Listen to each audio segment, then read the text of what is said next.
RPP en Pucacuro. Bueno, es una gran satisfacción recibir en la sede, Mónica, Carlos y yo mismo, sí, a un APU, a un joven APU, que además es híbrido de dos comunidades étnicas diferentes, Huampisa y Aguajún, por parte de padre y madre, aunque nacido en la región de Amazonas, ha estudiado en la Universidad Limeña Jesuita de Ruiz de Montoya y está preparando un doctorado en política pública de la Universidad San Martín de Porres, de manera que todo lo destina, señor Shuar Velázquez, a jugar un rol para que se entienda el lado occidental del Perú con las comunidades nativas del Perú. Hemos visto, usted ha sido testigo de las dificultades para que se puedan entender los habitantes de Pucacuro con el gobernador regional. Pero yo quisiera comenzar preguntándole, usted ha jugado el rol, y a ese título es APU, de vocero del Frente Nacional Indígena para el Bicentenario. Y a partir de ahí, ustedes han insistido mucho en un documento de bases que ha traído a RPP para cerrar las brechas que afectan a las comunidades nativas en el Perú. Cuéntenos, ¿cómo ha vivido la comunidad indígena peruana nuestro bicentenario como independencia? ¿Qué podemos haber logrado de esa conmemoración? Muchas gracias, amigos de RPP. Gracias, señora Delta, señor Carvalho. No, encantada de tenerlo usted aquí.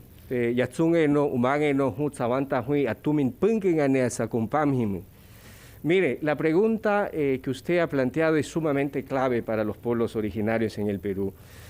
Lo que hemos vivido en el marco del Bicentenario es una sociedad distante hacia nuestro ámbito. ¿Por qué distante? No solo geográfica entre la capital y las distintas comunidades indígenas como Pucacuro, sino por una distancia de entendimiento entre grupos humanos que vivimos en un solo país. Yo resumiría que estos días que vivimos de 200 años de independencia son días de frustración, como lo que acabamos de ver en esta comunidad en la zona de Trompeteros, pero también diría yo de posibilidades de abrir puertas de esperanza. Y es la razón que creo debería motivarnos a conversar cuáles son esos puentes comunicantes. No nos entendemos porque no nos conocemos. O sea, o no nos queremos conocer, que es lo que comentábamos hace un instante. Y ahí creo que está la clave del asunto, que irradia lo que pueda estar pasando en el oriente peruano, ¿no? Pero también lo que está pasando en el país entero. O sea, no nos reconocemos como iguales y eso hace que estemos en una circunstancia como la que nos encontramos socialmente. O sea, ¿cómo hacerlo? ¿Cómo lograrlo? ¿Cómo empezar a entendernos y reconocernos, ¿no? Yo creo que esto es un proceso y hay que ponerlo en el corto, mediano y largo plazo. En el corto plazo hay decisiones políticas que tienen que ir hacia las comunidades para resolver los enormes problemas que vivimos. En el mediano plazo debemos trabajar en cómo integrarnos como peruanos. Y usted ha señalado algo clave. No solo se trata de conocer la realidad del país, sino sobre todo qué estrategias implementamos para que existan vasos comunicantes que nos permitan no solo una integración respetuosa de la diversidad, sino sobre todo el beneficio de las oportunidades, que es lo que desde nuestro lado, desde el Frente Nacional para el Bicentenario Indígena, como en la Cámara de Comercio de los Pueblos Indígenas del Perú, venimos promoviendo. Señor Velázquez, buenos días. Hay un tema que es considerado urgente en las comunidades de la zona y es el de la contaminación. Ayer escuchábamos justamente a una de las pobladoras manifestar que ellos tienen que pescar, comer, pero peces contaminados, y eso genera obviamente mucho más problemas de salud, que agrava la situación más aún con esta pandemia que tenemos. O sea, se agrega a eso el tema de la contaminación y las enfermedades diversas. ¿Ha habido una política de parte del gobierno, de las autoridades, de verificar el tema de la contaminación y neutralizar sus fuentes para beneficio de esas comunidades? No logré captar bien, pero... Es el tema básicamente de la contaminación del agua, ¿no? Okay. O sea, que además no es nuevo, es algo que se viene arrastrando, pero parece que se ha agudizado en los últimos tiempos. ¿Ha habido algún tipo de política para afrontar este problema? Mire, especialmente el departamento de Loreto es un caso emblemático. Los últimos 45 años de actividad de hidrocarburos, lo que han visto las comunidades son dos cosas: contaminación ambiental y problemas sociales graves.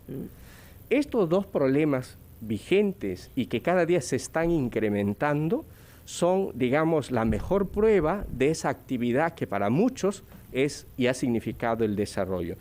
Esto, por supuesto, ha contaminado las fuentes de agua y los principales afluentes de donde las comunidades no solo beben el agua, sino que se alimentan, ¿correcto? Hace unos años se aprobó más de 180 millones de soles para temas de remediación. El gobernador ha mencionado un poco más de 30 zonas por remediar, ¿no es cierto? Sí. Pero esto hasta el momento no se ha tenido mayores avances. Ustedes pueden entender, si un grupo social no tiene agua potable para tomar y mucho menos peces para alimentarse, ustedes entenderán la realidad social que viven estos pueblos indígenas. De modo que Loreto es un caso, digamos, que hay que estudiar, pero yo creo que en el actual gobierno, si es que queremos realmente afrontar estas dificultades, tenemos que hacer un plan de acción que no solo implique revertir la crisis social que se vive en Loreto, que pasa también por el tema ambiental, sino sobre todo cómo, y usted le ha dicho, señora Mónica Delta, cómo como peruanos, sí, pueblos indígenas, que no solo es Loreto, sino son más de 7 departamentos de nuestro país, participamos en lo que podríamos llamar bicentenario, en lo que podríamos llamar peruanos. Es justo que nuestros pueblos indígenas padezcan de estas dificultades. No son peruanos, por más que hablen Awajún, Huampisa, Xanin, Cacucama. Y eso es una pregunta que yo quisiera hacerle al actual gobierno. ¿Cuál es su propuesta respecto a los pueblos originarios? Nosotros creemos que para resolver todas estas dificultades tendríamos que hacer un esquema de participación de las organizaciones representativas para hacer un plan de trabajo conjunto que ayude a revertir la situación. Apu Xúar Velázquez, hemos comprendido esta pregunta de fondo que ha planteado usted al gobierno, que tendrá que contestarle. Por nuestra parte tenemos algunas otras preguntas que formularle a usted, pero yo le ruego que nos espere unos instantes. Es la hora de los anunciantes de RPP. Inmediatamente retomamos con usted, Xúar Velázquez, de las etnias Awajún y Huampisa, que ha sido vocero del Frente Nacional para el Bicentenario Indígena y presidente de la Cámara de Comercio de los Pueblos Indígenas del Perú. Inmediatamente retomamos nuestra conversación con él. Antes de retomar nuestra conversación con el Apu Xúar Velázquez, quiero dar a conocer un tuit que ha sido publicado por el presidente de la República, Pedro Castillo, hace pocos minutos, que dice lo siguiente: hemos trasladado a Vladimiro Montesinos al penal Ancón 2 hasta el fin de su condena. En el gobierno del Bicentenario, ninguna persona privada de libertad tendrá un trato privilegiado, ni se le permitirá burlar la seguridad de los penales para seguir delinquiendo.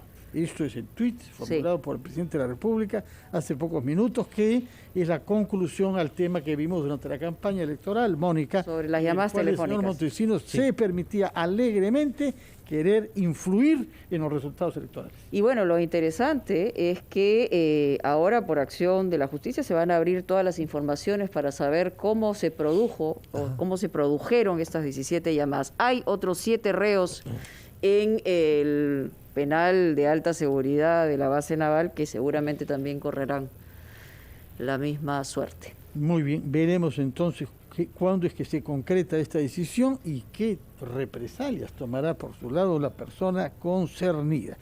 Bueno, señor Xúar Velázquez, había quedado planteada la pregunta sobre la contaminación.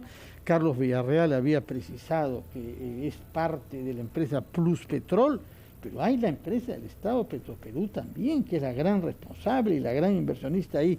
Cuéntenos, por favor, ¿qué se prometió hacer y qué se ha hecho hasta ahora para remediar esos lugares en donde el agua se haya contaminada a causa de la actividad petrolífera? Mire, yo creo que en cuanto a avances es bastante limitado.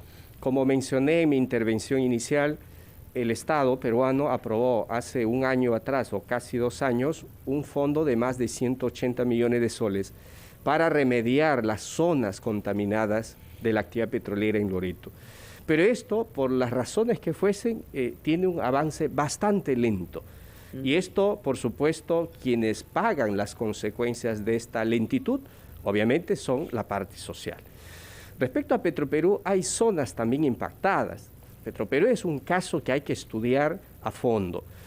Por un lado, la cuestión que nosotros le hemos planteado es cómo, siendo una empresa estatal que lleva más de 30 años en la selva y que atraviesa prácticamente con su oleoducto norperuano el corazón de la Amazonía, no puede tomar cartas en el asunto como deberíamos esperar, me refiero por la parte de las comunidades. Sí, claro. Es injusto, es inaceptable que los pueblos originarios tengan que pagar los platos rotos de una actividad que ellos no han prometido, no han promovido ni han sido partícipes. Es por eso que creo que hay que replantear la actividad en sí social y ambiental de empresas como Petroperú y sobre todo cómo podemos tener un nuevo contrato social que ayuden a revertir las enormes dificultades y los problemas que viven nuestros pueblos indígenas. Señor Shuar, usted ha dicho algo que es bien importante también, que tiene que ver con voluntades políticas, es decir,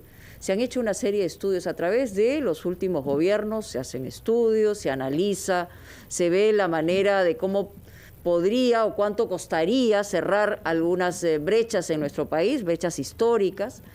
Pero hoy el presidente Castillo tendría la gran oportunidad, teniendo en cuenta su invocación permanente a los más pobres, los olvidados, los pueblos originarios, a dar ese paso. O sea, en realidad, más allá de una circunstancia específica de evaluación y diagnóstico, ya tendría que dar el paso de la decisión respecto a lo que verdaderamente se tiene que hacer, sacando de algún lado, digamos, o comenzando a sacar el presupuesto para hacerlo, ¿no? Sí, mire, señora Delta, hay 5 grandes problemas respecto a los pueblos originarios.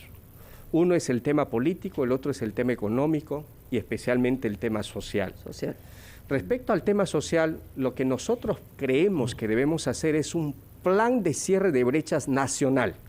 Me refiero a todos los pueblos indígenas. Estudiar, por ejemplo, en qué nivel están en educación, en salud, en infraestructura, en acceso a comunicaciones, hacer un diagnóstico de todos los pueblos originarios y tener un plan que conlleve a mejorar y a nivelar la calidad de vida de las comunidades, ¿no? Ese es un tema que creo que el presidente Castillo debería tomar nota, porque hasta ahora, y ya los dirigentes de base y las organizaciones regionales y nacionales ya le han hecho llegar su inquietud.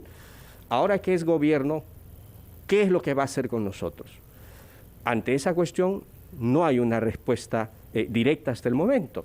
Entonces, lo que estamos proyectando que debemos hacer, insistí en mi primera fase de intervención, es que deberíamos crear una especie de comisión nacional para resolver todos estos problemas, todas estas dificultades que incluyen cierre de brechas, que incluyen participación de las comunidades en el desarrollo económico, que incluyen también participación de los pueblos originarios en los diferentes aparatos del Estado.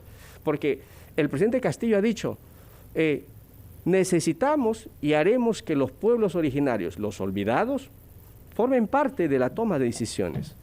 Ahora queremos ver respuestas, Yo creo que al respecto, espero, se tenga que poner a trabajar y nuestras instituciones, como AIDESEP y otras organizaciones nacionales, entre las cuales participamos nosotros también, tenemos que sentarnos frente a frente con el actual gobierno y trabajar un plan de acción consensuado con todas las instituciones y organizaciones representativas de toda la selva peruana para dar solución de una vez a estos problemas legendarios que nos aquejan. Insisto, es injusto, no es aceptable que en el marco del Bicentenario tengamos a Pucacuro con estos problemas de falta de vacunas, problemas de falta de médicos, problemas de agua.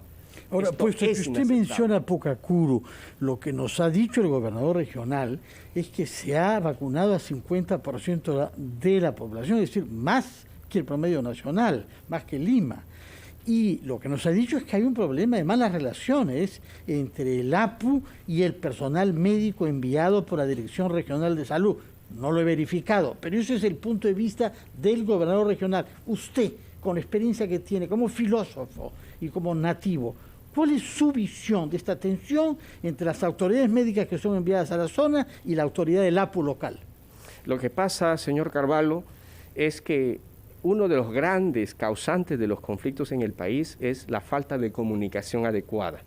Hay que explicar y hay que dar cuenta cuáles son las razones de fondo si es que lo que el gobernador ha señalado es verdad, que hay que averiguar. No dudo de que sea así, ¿no? Pero hay que averiguar cuáles son las causas de fondo. Lo que yo he visto a nivel personal todo el año pasado, la época dura de la pandemia, yo fui coordinador regional del Comando COVID indígena a nivel técnico. Y yo pude ver dos cosas. Uno, la difícil situación de las comunidades, que ya no es necesario repetirlas. Dos, la insuficiente capacidad del Estado para llegar adecuadamente y dar una atención intercultural en cuanto a salud. Por ejemplo, iban médicos que primero no conocían la realidad. Obviamente ese médico, si venía, por ejemplo, de Piura, de Chiclayo o de Lima, no se va a acostumbrar a la selva, ¿no? Y estos médicos, además de no conocer la realidad, tenían poca capacidad de medicinas en ese momento. Entonces, ¿cómo puedes tú afrontar un problema real en las comunidades? Ante ello, nosotros propusimos en su momento que se cree los famosos agentes comunitarios locales, que esto ya existía hace años y que formaba parte del Sistema Nacional de Salud, pero que ahora no están en el Sistema Nacional. Lo que debemos hacer es que... O sea, como un interlocutor, digamos. Así es, estos agentes locales, comunitarios, que conocen la realidad, conocen los problemas, sean como el nexo entre la salud pública nacional y la salud local indígena u originaria. Y esto creo que va a resolver estas dificultades de comunicación que existen y puede ser vehículo para atender en mejores condiciones a las comunidades originarias. Señor Velázquez, en alguna oportunidad se dijo que las propias comunidades nativas tenían cierta resistencia a la vacunación. ¿Usted ha percibido eso? Porque evidentemente ese es algo, sería un factor en contra, ¿no? Porque la idea es inmunizar a la mayor cantidad de población en nuestro país. ¿Pero se registró eso en algún momento en estas comunidades nativas? Resistencia a la vacunación. Ese es un tema cultural. Hay pueblos originarios que no creen en las vacunas, ¿no? Y eso sí, por eso hacía hincapié en la necesidad de tener a los agentes comunitarios locales. ¿Por qué no creen? Digamos, quizá podemos llegar a entender la razón de fondo, esta no creencia, porque también en otros lugares del país hay gente que no cree en la vacuna por desinformación, por mala información, porque creen que le van a colocar un chip, cosas de esa naturaleza. O sea, ¿por qué en las comunidades nativas de la selva no creerían en la vacunación? Hay varias fuentes para no creer. Una es que gran parte de los pueblos originarios en la selva son evangélicos. Yeah.